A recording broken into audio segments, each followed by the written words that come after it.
Good afternoon, everybody. Welcome to another edition of Coffee with Cory. I'm your host, Cory Smith, here to discuss some NC State men's basketball yet again on a Monday after another tough loss for NC State on Saturday to close out the regular season. Stanford, a game that, if you balance one, say you win Georgia Tech or you win at Notre Dame or you beat Stanford at home, like any of those wins might not look great on the overall resume, but all of them would have gotten you into the NCAA tournament, like would have sealed your fate. Maybe you could throw in other ones on the road at UVA or at home against Duke. Any of those, sure, they would have gotten you in and truly helped your seed line. But getting to 20 wins with the rest of the resume for NC State would have gotten them into the NCAA tournament. No question, been fine. We wouldn't have this discussion, but hey, here we are again, yet again on another week discussing what NC State needs to do to get to the NCAA tournament. But before we get to any of that, I want to talk about the ACC tournament, what NC State needs to do once they get there. First of all, I'm trying to manifest some good vibes. This was sorry, I got to blur out the background here because I'm in my kitchen. But this was the coffee mug that I got from DC a couple years ago when NC State was in the ACC tournament, made the run all the way, obviously, to winning the whole thing and then getting to the NCAA tournament Final Four. So trying to manifest some good vibes with the coffee mug this week. We'll see if that actually happens or what happens once we get to Wednesday for NC State. They will tip off at noon.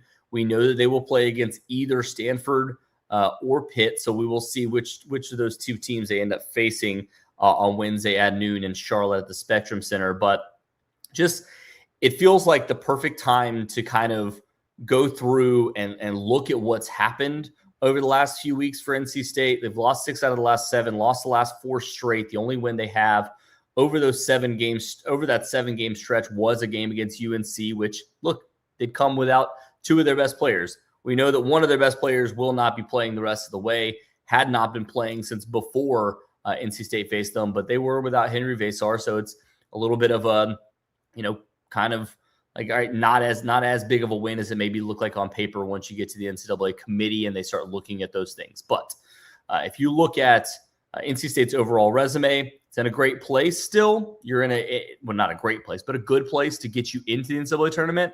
But what's happened over the last 3 weeks, I kind of boiled it down to a few important things. Number one, just not being able to finish games. And that comes down to another factor here, which is your best players being your best players. Like those two things in general for NC State have been a struggle over the last few weeks. Quadir Copeland looked like, competing for, not just all ACC or first team all ACC, which I think he will still be all ACC, more than likely probably falls into the second team, given the way his season is finished. Once that comes out, it'll be out today at 5 o'clock. And I also think Vinal Lubin will get on that list. Don't know if it'll be second team or third team, but he should get on that list. We'll see. All things considered, he's been good enough to be there. But where did those guys, how much of those guys factored in the last few weeks?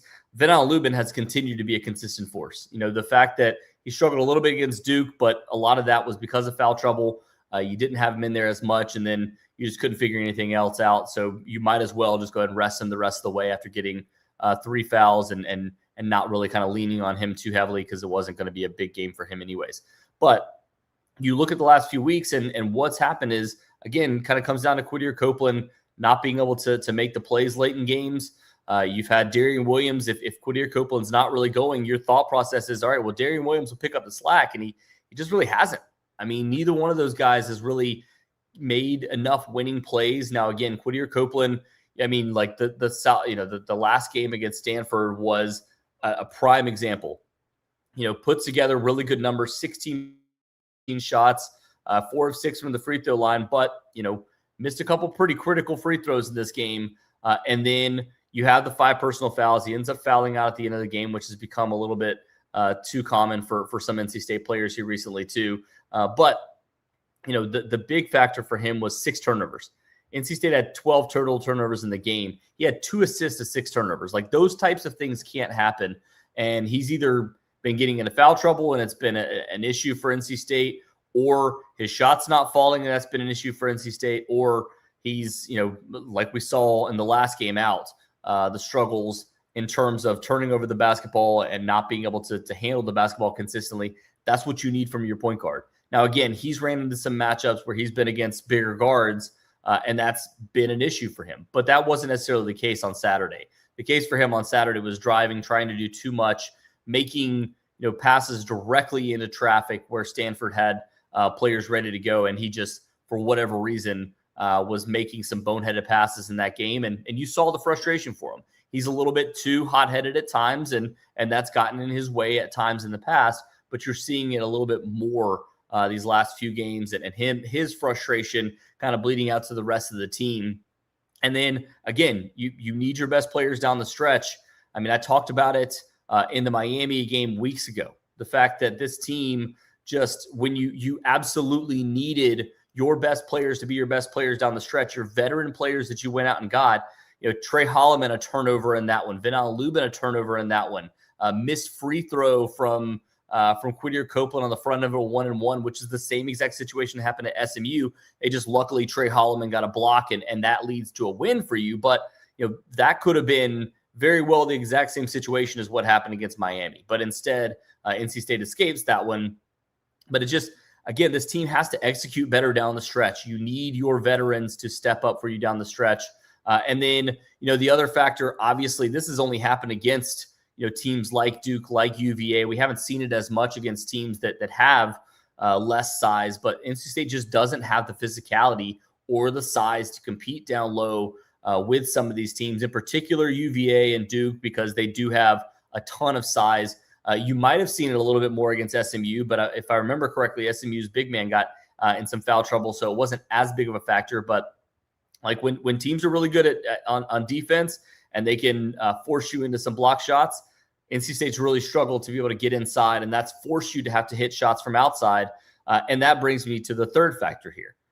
If you're not lacking the physicality and you're not making plays down the stretch, the other factor you really need to come through for you is the thing that NC State has been good at all year long, with the exception of these last few weeks, which was hitting three-pointers. This team, you look at the overall body of work. Again, this team broke the NC State record for the most three-pointers in a single season. They were inside the top 5 for most of the year, or at least down the stretch here lately, in terms of three-point shooting from a percentage standpoint. They were above 39% for quite a while there, and sitting at number 5, inside the top 10 across against the entire rest of the country. The only teams ahead of them in those rankings, teams like Belmont, St. Louis, Yale, Tulsa, Liberty. Texas Tech is the first team that is among the true high majors in all of this. I would put St. Mary's in there too, Purdue obviously in there, but like a couple of those teams, you were one of the best teams in all of high major, all of, they don't call it Power 4 in college basketball, but among the high major teams in terms of three-point shooting. And NC State just has not been there the last few weeks. In particular, the last 4 games for NC State, they've shot well below 30% overall. It was actually 27.9% for the previous 3 games before Stanford. And now over the last 3 games, it's sitting at 28%. So, the last 4 games is sitting at 28%. So if you're looking at a common denominator over these last 4 games, NC State just has not been able to shoot the 3 as well as they have in the past. And look, this team, quite frankly, it's probably a good thing they are getting away from home.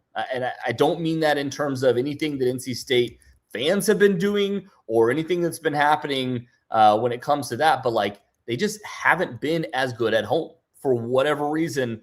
This season, it's been a real struggle for them playing at home. And they've actually finished below 500 in ACC play at home at 4-5 overall. Finished 11-6 at home on the season. They actually lost 6 out of the last 10 games at home inside of Lenovo Center. I started to call it PNC Arena. Don't know when I'll get over that. But inside Lenovo Center this season, they actually finished 10-6 overall and lost 6 out of the last 10 games. So they went 4-6 over the last 10 games inside of their home arena. and it just has not been there for them. And a lot of it's been, some of that 3-point shooting. We've seen it at times. If guys get off to a hot start, Darian Williams gets off to a hot start, Paul McNeil gets off to a hot start, all of a sudden the threes start falling because the pressure is taken off of other guys, and defensive pressure and overall just actual pressure. All right, somebody else is hitting shots. Let me see if I can drain a couple, and it alleviates some of that actual pressure, but also some of the defensive pressure because teams are swarming onto one guy as opposed to, keeping you honest on both sides of the basketball. So for NC State, it's going to have to come down to hitting some 3-pointers. I think in this game in particular, if you end up facing Stanford, this is kind of how you can reset. This team needs to be able to find a way to reset once they get to the ACC tournament. The biggest way is to find ways to hit threes, find ways to get more open looks from that standpoint. But you have to win at every level in this game, and then you also have to find ways to take away, not necessarily take away the best player here, because look, Abuka Okori is he's going to be, if it weren't for Cam Boozer existing in the conference this year, he would have had an elite case for being the ACC Player of the Year, ACC Rookie of the Year, all those different things. He will be first team All ACC. So that's an elite level player. The issue for NC State in this last game, and it has been in several other games, has been the outside of the key player not being able to shut other guys down. When AJ Rahosi, a guy that doesn't commonly score a ton, goes 7 of 8 from the field and has 14 points. And then, Jalen Thompson, a guy that I believe coming into that game had a career high of 8 points going into the game on Saturday. He finishes with 15, which is, again, a career high for him. It's about taking away the other players around them. So you keep a guy like, you try to keep a guy like a Cory honest here on defense, but you also have to play the rest of the guys here. Switching on and off on every single one of these guys has led to major issues for NC State. And again, I don't know if it's just put who you feel is your best defender on the court at all times on a Cory, and then, switching with the rest of them, but you can't end up with, a 6'3" Trey Holloman guarding, a 6'9" player. He just doesn't and this is not a shot at Trey Holloman, but it's just not going to work out. That's not going to work. And I say 6'3". He's actually not 6'3". But you have other guys on this team that can compete there, and you're just, for whatever reason, NC State continues to switch on a system that is just absolutely not working for them. And we'll see what they're able to kind of bring out in this tournament. Once you get to the ACC tournament, we've seen them move things around and switch some things defensively, but getting back to your base defense of switch defense in this one is not going to work when you're facing teams that have the volume of players that can score at will and score efficiently. The other key for me is, I mentioned the 3-point shooting for NC State. It just has to be more efficient. I'm not saying you have to go out there and hit 15 3-pointers in a game, which this team has done 4 times this year. So this team is very good at hitting 3-pointers once they get hot. And so it can very much happen. The thing for me is it has to be more efficient. You cannot go out there and chuck up a bunch of threes and think that you're going to win a game when you're still shooting 27, 28% from 3-point range. If you're shooting close to 40%, which this team has done quite a few times this season, then you'll be good in most of these matchups.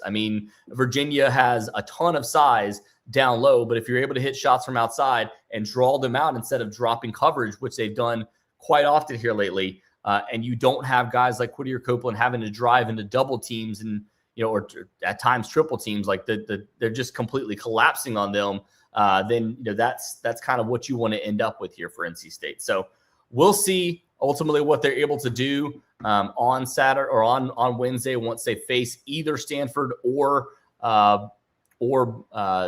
Pittsburgh. I can't want to say Boston College because that was initially what the matchup potentially would have been. But this is a chance for NC State to come out, prove itself, again, hit reset from all those different standpoints we've talked about. I don't know that you're going to be able to be more physical. I don't know that, a guy like Vinal Lubin is going to be able to do that down low. And you don't, clearly Moussa Sanye has not been the guy that you needed him to be late in the season, at least from a growth standpoint. You just haven't seen it come out enough to be able to beat a lot of these teams in the ACC tournament or do so on a regular basis. But this team has enough firepower on the offensive end. You just have to figure things out defensively and figure out ways to close games.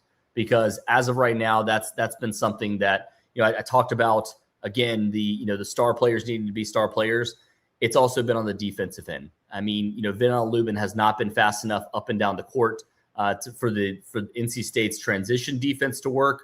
And then guys like Darian Williams has not been, just for whatever reason, has been a little bit sluggish on the defensive end. A lot of those switches, when they're going his way, it's leading to other guys being able to hit shots. So for NC State, you have to put all those things together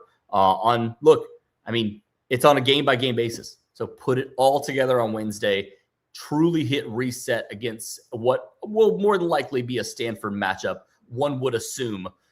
Get that win back. That would be a quad 2 win, potentially quad 1 win, given the fact that Stanford could be inside of the top 75 at that point, which I believe they would be. But here's the thing. Here's where NC State stands right now. I said we would talk about this, and we'll discuss it more tonight. We'll have Miles Mastrocola. We're going to do a lot of basketball discussion over the next few days because there's just a lot of every single person that I get a text. I got a text over the weekend from multiple people like, what's going on with this NC State team? Whether it was national people or it was just friends of mine, like what's going on? What's truly happening here? But if you look at the overall resume for this team right now, 36th in KenPom, 30th in the KPI, 39th in the BPI, 35th in the net, 38th according to Evan Maya. You have 11-11 overall record in quad 1/quad 2 games, which is actually tied for the 22nd most in college basketball in terms of the wins overall. So they put themselves still in a good position. You've stacked enough wins to be able to get into the NCAA tournament. Now it's about solidifying it. Like don't back into this thing because you could be looking at potentially missing if you lose the game to Stanford on Wednesday, and Stanford potentially jumping back up into those and trying to get into the NCAA tournament. But also you could end up backing your way into Dayton. Like that's not the position you want to be in year one. You want to finish this thing as strong as possible. Try to get a win, maybe a couple wins, maybe make a run all the way to Saturday. We'll see. You never really know, especially with what this team is capable of if they can get hot. This team has talent all across the board to be able to do those things. It's just putting it all together on a game-by-game basis. And that's the thing is are they truly able to do that over the next few days? We will see. We'll find out a little bit more about NC State on Wednesday and what this team is capable of. Again, we'll have more discussion tonight about this, about baseball, about women's basketball as well. And, maybe a little bit touching on wrestling and what happened over the weekend for them too. So on tonight's podcast, we'll be out at Emilio's at 6:30. I'll have Charlie with us there. We'll also have Miles Mastrocola come out to talk a little bit more hoops. So thank you to everybody for listening. We will talk to you again soon.